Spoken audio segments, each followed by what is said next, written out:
Well, last week the BizPo show was on a bit of a vacation. Today, we're going to be unscripted, so stay tuned. You're not going to want to miss this.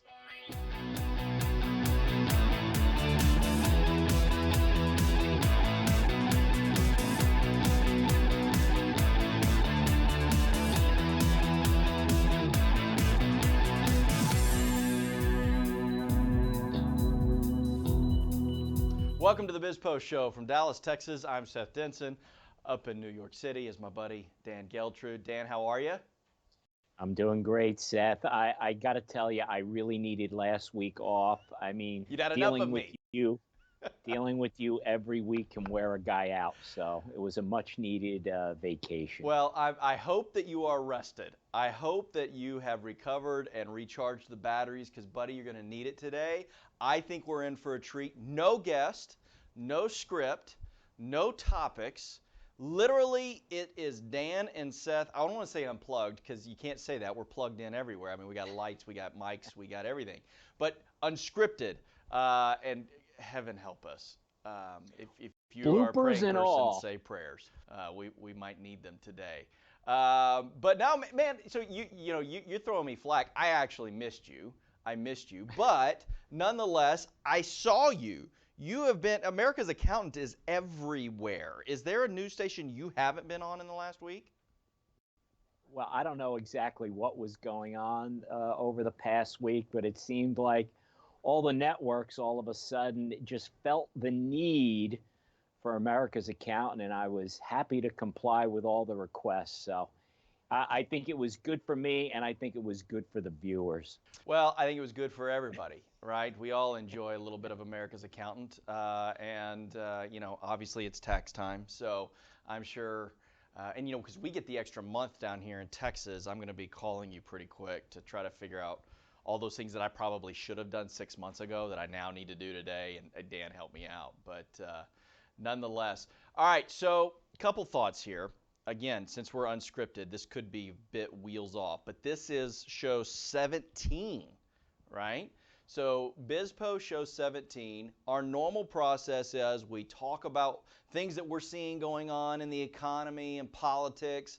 We usually have a guest, then we give you our final thoughts. So my thought on this unscripted version of the show is that effectively we have a ongoing final thought, really, because we're just giving our final thoughts on what's on our minds. So tell me, brother, you've had a week away from me. What's been on your mind? Well, as I mentioned, I was recharging the batteries in terms of having a little bit of a break from you, Seth, which, I appreciate the kind words, but maybe I'm just the type of guy that needs a break from, well, all the pressures of the BizPo show.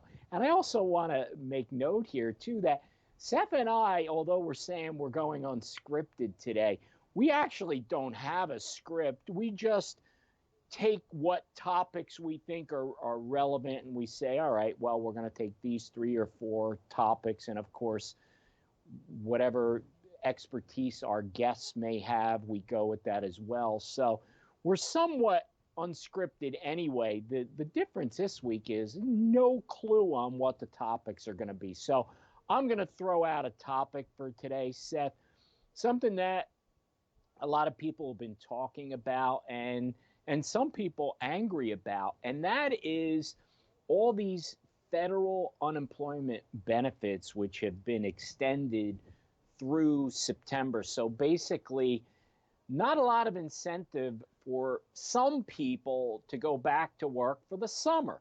They're going to be able to get benefits, tax-free, mind you, and be able to take it easy. The problem being is that the economy is opening up and businesses need workers. And you can make an argument here if you really wanted to be skeptical, Seth, and say, was there a plan to extend unemployment benefits to force the minimum wage issue? Because what's happening now is businesses are having to pay a lot more to get people to work. Is that possible? I don't know. What do you think? Well, Dan, I think that it's certainly an issue, and whether or not it was maybe thought out ahead of time and maybe part of the strategic plan to get to a higher minimum wage. I don't know. I think we may be giving more credit than should be due. I think the strategy is, oh crap, the toothpaste is out of the tube, and people are used to the federal government giving them a handout. And walking away from that's tough. I do think, though, to your point, that specifically, at least on the left, they're using this as a kind of a tool to try to push through a lot of their initiatives, whether that's child care, whether that's universal college, whether that's increasing the minimum wage. But I'll tell you, while we were off last week, I actually took off and I went on a vacation. And me and Mrs. Denson made our way down to Florida. And I mean, I know you recently got back from Florida.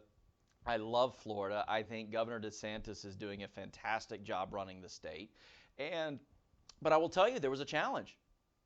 There weren't a lot of people working. It was slow. Our service was slow. But at the same time, you feel bad to complain about it because you're grateful for those that actually are working. And isn't it weird to think that 60, 90 days ago, we were talking about, well, goodness gracious, are jobs ever going to come back? Now, jobs are back, but people aren't filling them. They're not filling them because why should they? And I'm not demonizing those that are taking the additional $300 a week from the federal government because, quite frankly, they're making a financial decision to do so. And if I were in a position where that was going to increase my income to a level where I could save some money and maybe enjoy the summertime that was coming up, it'd be a hard decision to make. I get it. But here's the reality. And this is, if you're listening to this and you're one of those people and you're holding off, the job train is leaving the station. Don't be chasing the train down. Get out there and get a job. Get out there right now because the getting is getting good. As you just mentioned, Dan, employers are willing to do some really creative things to try to get people into the workforce. Maybe this is time to take advantage of it. Well, I'll tell you this. We have heard in the media and over a number of years, probably back to the Obama administration, that word thrown around of socialism. So we're getting a little bit of a taste of this from the standpoint of socialism is when the government essentially controls the economy, right? As opposed to the free market, supply and demand, and how that ebbs and flows, deciding what happens.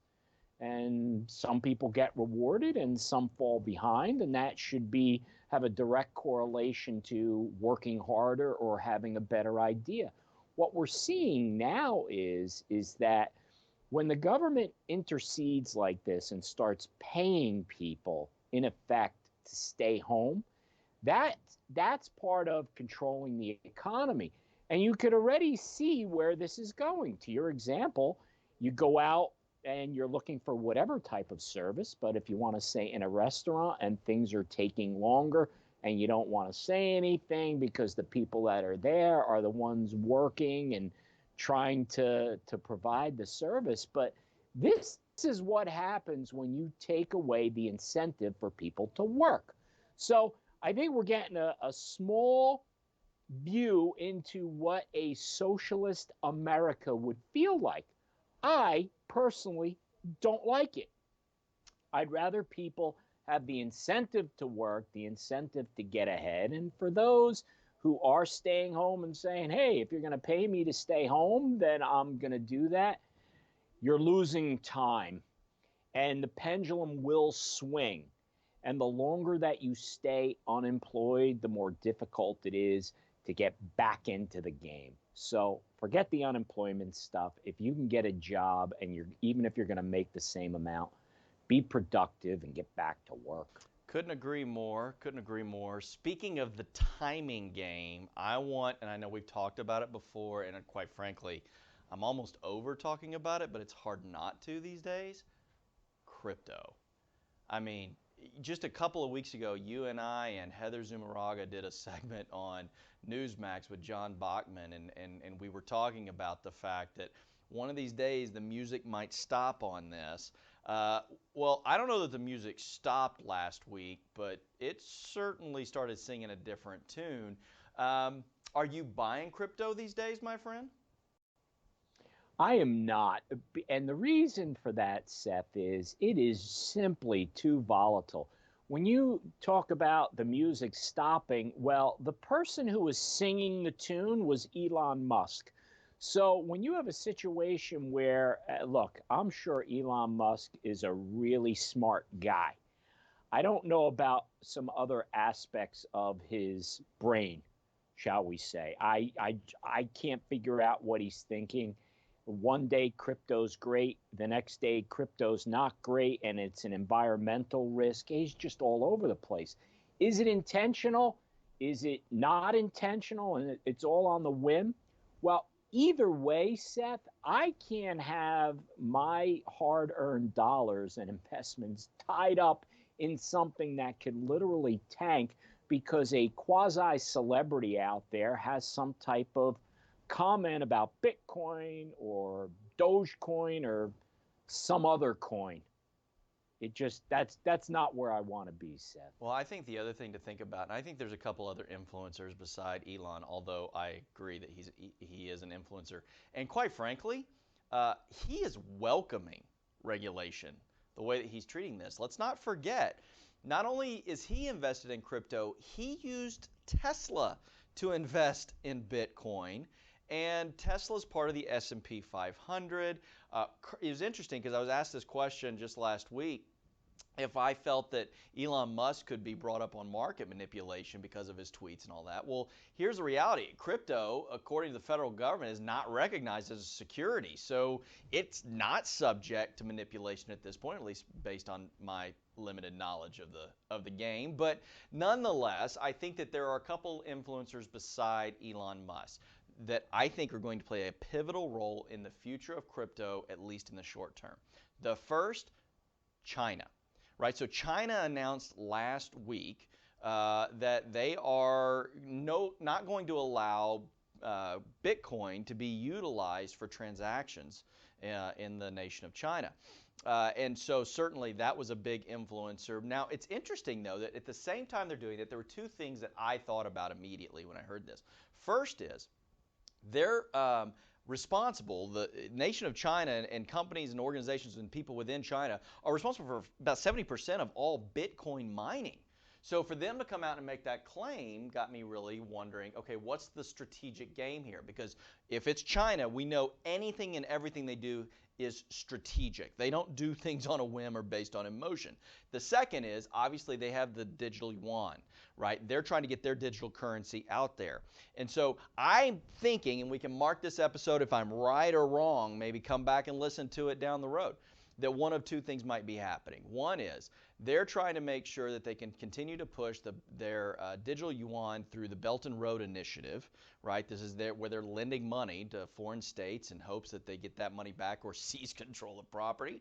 And likely they're going to use that digital yuan as a way to incorporate their currency into the system. But the second thing, and I know it's a little bit conspiracy theorist, is what if they start doing currency exchange? Bitcoin or cryptocurrency exchange. Again, your Bitcoin's losing revenue or losing value. Why don't you trade that in on the digital yuan? Now all of a sudden, maybe there's more players in the game that are willing to release that to get more of the digital yuan, and that's going to get their currency into circulation. The second thing that I think we need to pay attention to, and I think that it's going to bring regulation on crypto, is the Colonial Pipeline debacle. They paid off the ransomware using, I believe it was Bitcoin. It was a form of crypto, but I think it was Bitcoin, which made probably many other nations who are sitting back going, we're not getting involved in this, go, are we welcoming this untraceable currency and potential sabotage and effectively cyber terrorism by supporting this? I think this is going to create a regulatory structure that's going to go across the globe. You may very well be right about that, Seth, and I think that we should mark this episode and go back because time will tell what's going to play out with crypto. It's going to be fascinating. I want to pick up on something perhaps in our last topic in our unscripted version here on something you said in bringing up China. Lots of discussion, Seth, related to the Olympics. Should we go or not go? Now, funny how there's also been a lot of comparisons of Joe Biden to Jimmy Carter. And I know this was before your time, Seth, but Jimmy Carter had made a decision that the United States was going to boycott the Olympics in Moscow because Russia invaded Afghanistan.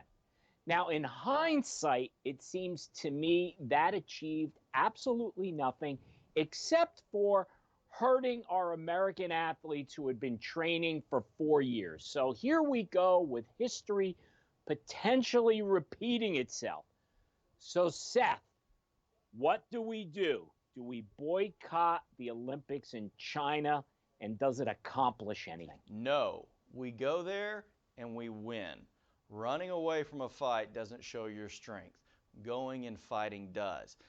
I love the Olympics. I love watching these athletes go who have trained their entire lives and fighting with the American flag on their back. I love to support them. It gives me national pride. I get zero pride in the idea of boycotting or canceling or doing any of that. My take, my friend, go there, win, and show them up. I agree with you, Seth. I believe that we should keep politics and other issues out of the Olympics. I would like to see the Olympics stay pure. It's about athletic competition for men and women. Let them do their best. Literally, these athletes have been focused on this their entire lives. It is a terrible thing to take that away from them. And listen, things that are going on in China are not good. And I think those things have to be addressed. But we shouldn't be addressing those issues on the athletic fields. I think that let them compete. Let's go and win. And let's deal with the political issues in the political realm. That's what I say. Well said, my friend. That sounded to me like a final thought. It certainly was. So let's Well, go I'll over there adopt it as and mine kick as some butt. well. How about that? We made it through a show without any topics pre-planned. I don't know. You, the listener, can send us a message and tell us whether or not you liked it. But nonetheless, I liked it, and it's my show and your show. So if you liked it and I liked it, hey, we may have a winner here. Well, our viewers will let us know. I'm sure they will. Well, listen, we thank you for being part of this one. We hope you'll tune into the next one next Monday. Who knows what the show will look like? But nonetheless, we'll be here. From Dallas, Texas, I'm Seth Denson. And I'm Dan Geltrude from New York City. Good night.